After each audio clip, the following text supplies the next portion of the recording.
Saudaraku, musim panen padi telah tiba bagi petani di Desa Nosar, Kecamatan Bintang, Kabupaten Aceh Tengah. Para petani mulai memanen padi jenis unggul yang telah ditanam selama 6 bulan terakhir dengan hasil yang dinilai cukup memuaskan.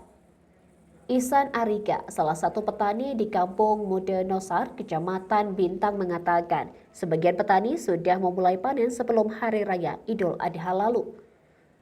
Aktivitas panen di Desa Nosar dilakukan secara bergotong royong dengan sistem bergantian. Para petani saling membantu satu sama lain dalam memanen padi di lahan pertanian mereka secara bergiliran.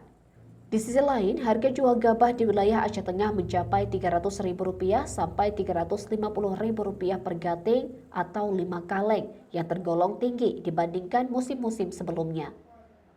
Harga tersebut menjadi angin segar bagi para petani karena dapat meningkatkan pendapatan mereka setelah berbulan-bulan bekerja keras di sawah.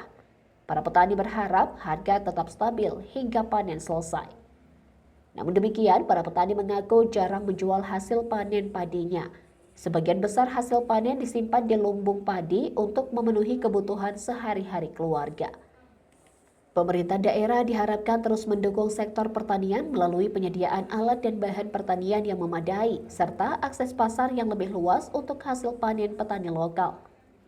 Keberhasilan panen kali ini diharapkan dapat menjadi motivasi bagi petani untuk terus meningkatkan produktivitas dan kualitas hasil pertanian di masa mendatang.